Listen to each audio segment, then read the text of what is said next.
Assalamu alaikum. Once again, I would like to thank the organizers for their kind invitation. Title of my talk is Management of Acute and Chronic Portal Vein Thrombosis in Patients with Cirrhosis and those without cirrhosis. In the world of hepatology, you will not find many topics where you will have an interest of a gastroenterologist, intestinal failure specialist, interventional radiologist, oncologist, and clever academics. And that is because the management may sound simple, but we know that in the clinical world, it can be really challenging. It's unfortunate that I cannot be with you. However, I send you titanic greetings from Southampton, a city located along the south coast of England. It's only an hour's drive away from London. So if you happen to be around this neck of woods and we are out of COVID, then you're very welcome to come and visit us. My remit for this talk is to discuss the management with current knowledge in mind. I will try to keep the talk practical and will share some case vignettes. So when we talk about portal vein thrombosis, we try to differentiate or look at classify it into acute and chronic portal vein thrombosis in patients with cirrhosis and non-cirrhosis. But we also have to bear in mind that a major chunk of our work also involves those who have an underlying HCC. To keep it simple, patients with acute portal vein thrombosis can present as part of their inciting illness. They may or may not have signs to suggest mesenteric ischemia. Usually the precipitant is local or systemic. In cases of chronic, they can be asymptomatic or can present as worsening of their hepatic decompensation. In those with biliopathy, patient may present with cholangitis. In any case, it's really important that we differentiate or at least rule out underlying hepatocellular carcinoma.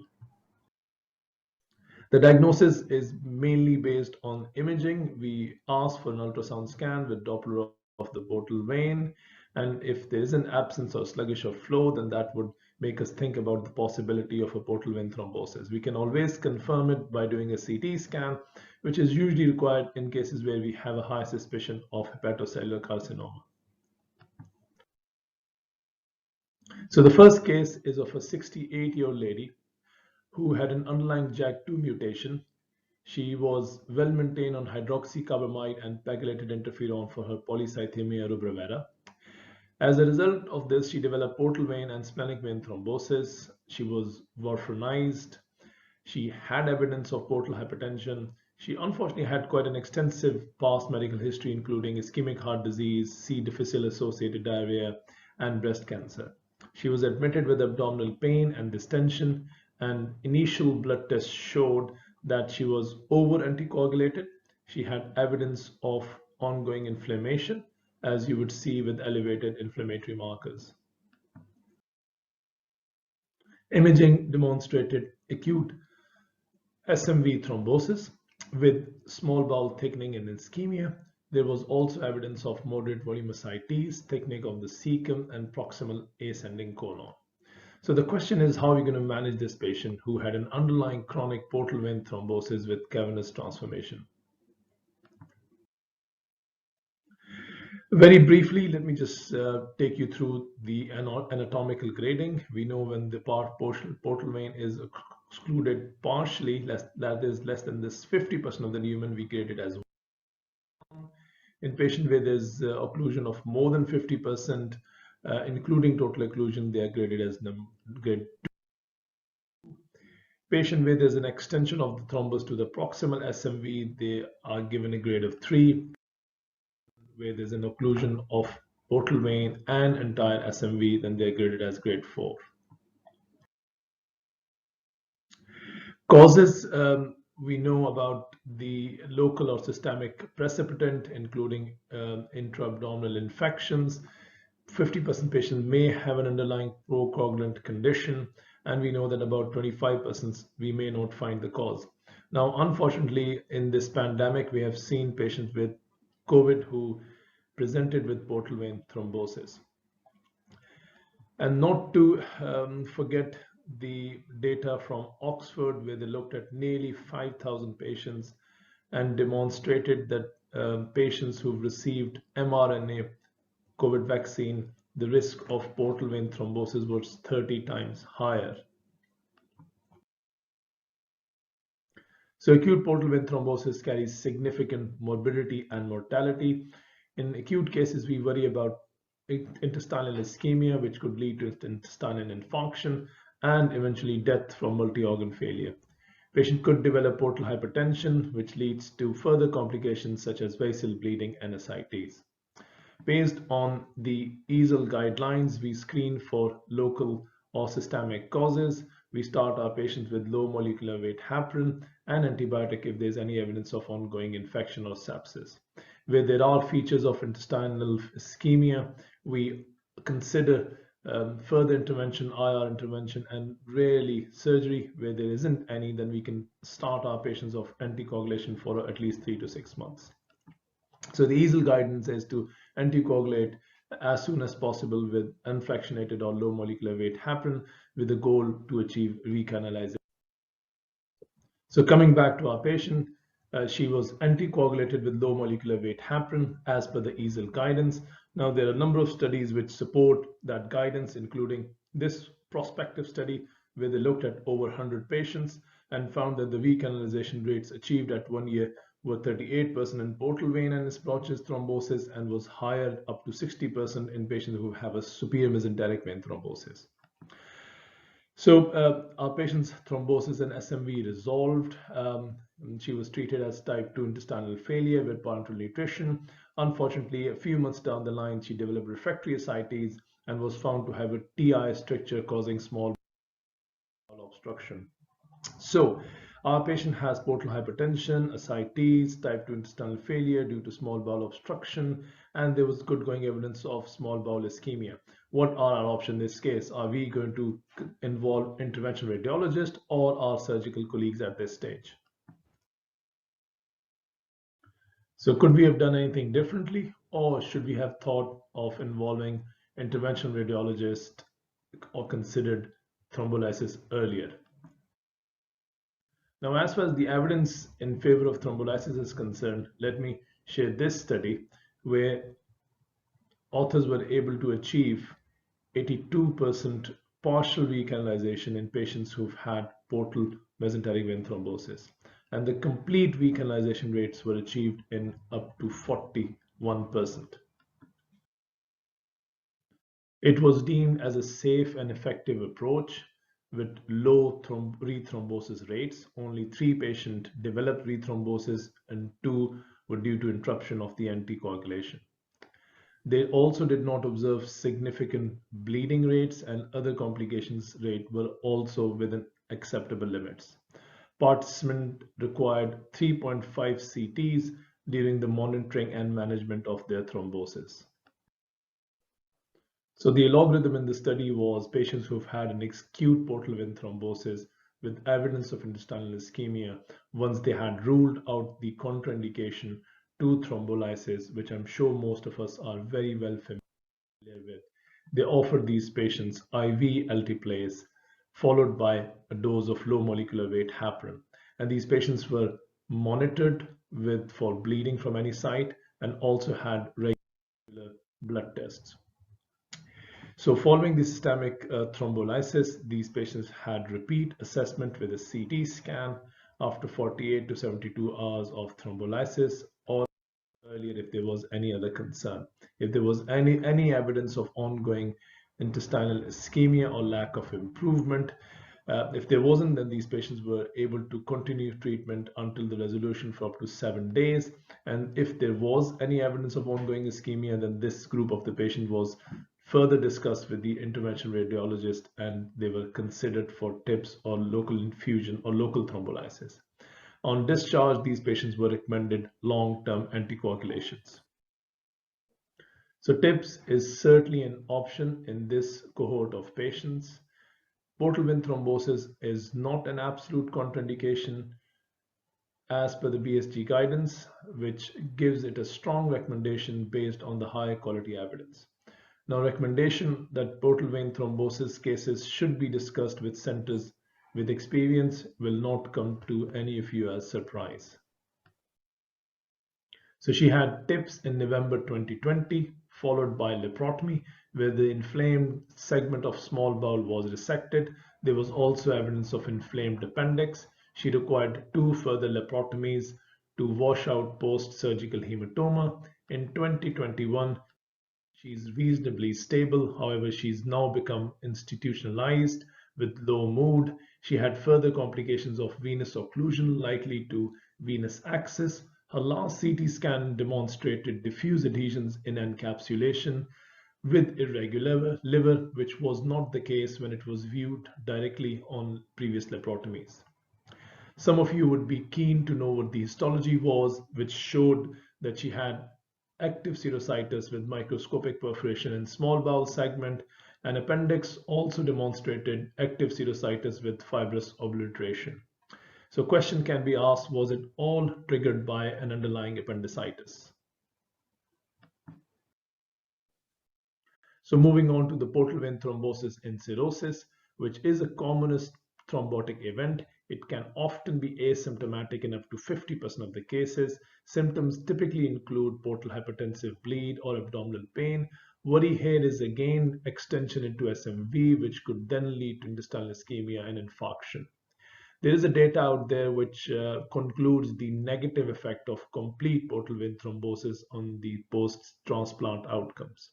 The treatment options include anticoagulants and interventional thrombolytic therapies, which are often chosen on case-by-case basis, and it depends on the characteristics of the patient and the thrombus. Professor Garcia and colleagues have published a review in Journal of Hepatology recently, which outlines the risk factors for portal vein thrombosis and cirrhosis. It highlights the importance of etiology of the cirrhosis, Child-Pugh class. It also provides us with some practical tips. For example, looking for presence or absence of clinically significant portal hypertension when we are reviewing the patients in the clinic.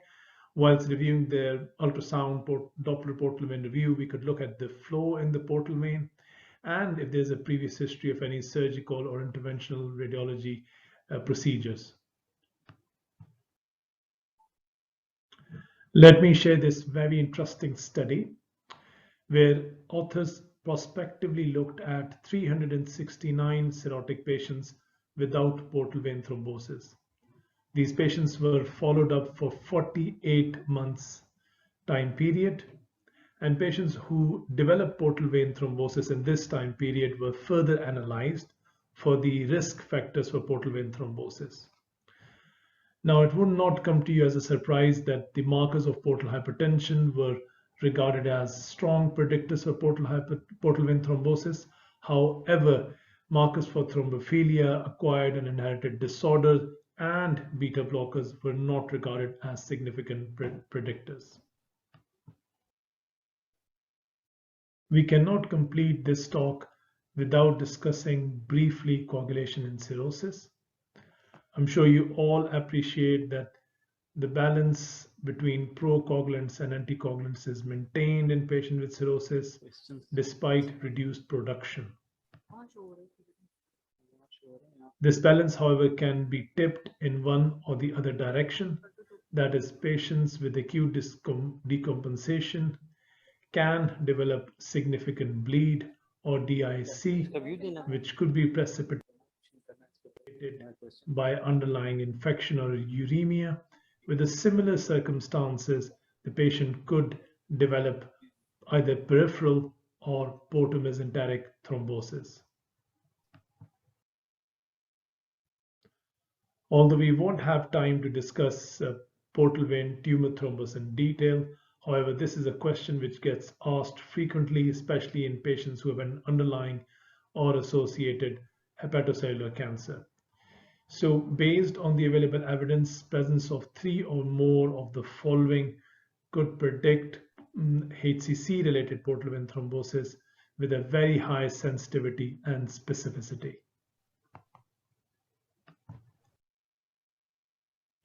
Let me take you through this case of a 58-year-old man who had a transplant for Hep C and alcohol-related cirrhosis.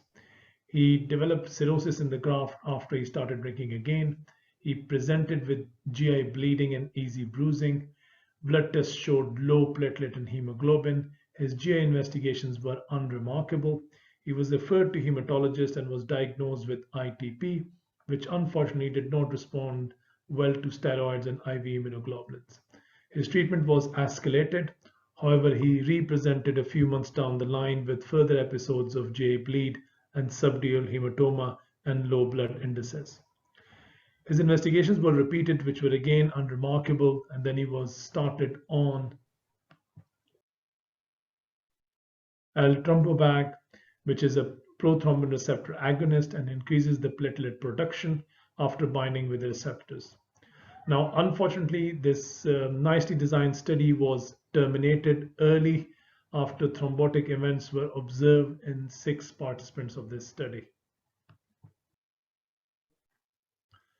Our patient presented a few months later with acute onset abdominal pain and vomiting.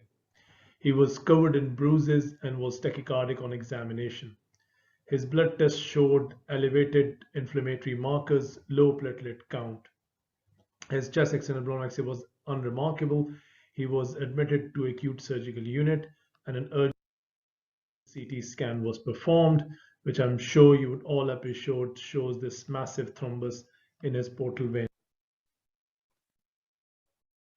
Now, we discussed the case with hematologist who advised to give him platelet transfusion with high-dose steroids and IV immunoglobulins, and we continued with his eltrombopag. He was also given IV heparin after his platelet count were above 50. Now, at this stage, we discussed his case in our transplant MDT, where unfortunately he was not deemed suitable for retransplantation for several reasons. Our patient remained on IV heparin, however, his abdominal pain did not settle despite achieving a stable platelet count. So we repeated a CT scan, which unfortunately showed progression of his thrombus. We discussed him again for transplantation, however, decision remained the same. We were rapidly running out of our options, but where there is a vessel, there is a way. He was then offered thrombectomy, put back on IV heparin, and CT 24 hours later showed significant resolution. He was then offered TIPS. So we know that TIPS with or without thrombectomy is feasible in most cases and reduces the thrombus burden. It is generally reserved in patients who do not respond to 6 months of anticoagulation. It could be considered as first line in the presence of significant complication of portal hypertension or thrombus in a transplant candidate, or if there are any contraindication to anticoagulation. Our patient developed a further small complication, i.e. a hepatic hematoma following TIPS, which required embolization. This resolved his abdominal pain issue and he was able to eat better. Later on, he developed a right leg DVT on IV heparin, which was diagnosed as HIT. He was put on argatroban infusion for a week and then converted to fondaparinux. He was managed quite closely with our hematology colleagues, and we were able to discharge home a few weeks later. Professor Garcia and colleagues recommended this logarithm in their recent review, and exactly what we had followed whilst managing our patient. A brief word on anticoagulation in portal vein thrombosis. We are all aware and familiar of available formulations. DOACs are being increasingly used in patients with portal vein thrombosis. They are safe and effective in those who do not have underlying cirrhosis. Data is, however, emerging of their use in patients with early cirrhosis. They are administered orally once a day. Dose changes are not required with all formulations. For example, dabigatran apixaban does not require dose changes in patients with renal impairment. The absorption does get affected in patients who have edema and ischemia. Monitoring is not required, and antidote is unfortunately not available for all DOACs. Bivino 6 consensus recommendation focus mainly on the management of patients who are on liver transplant waiting list, and it encourages early anticoagulation to facilitate transplant and reduce post-transplant mortality and morbidity. In patients who are not offered anticoagulations are recommended to have an early imaging follow-up. The same recommendations are not made for patients who are not on liver transplant waiting list.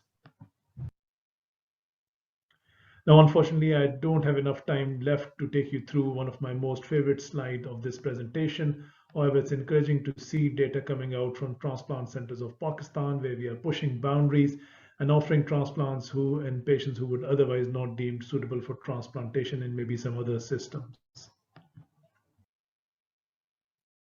So in conclusion, ladies and gentlemen, chairpersons of the session, time is everything. If we lose time, we lose enterocytes in patients who have acute portal mesenteric vein thrombosis. We should not delay our intervention, discuss with our colleagues and MDTs given the uncertainties in the management. We should also try not to delay anticoagulation, especially in patients who are on liver transplant waiting lists.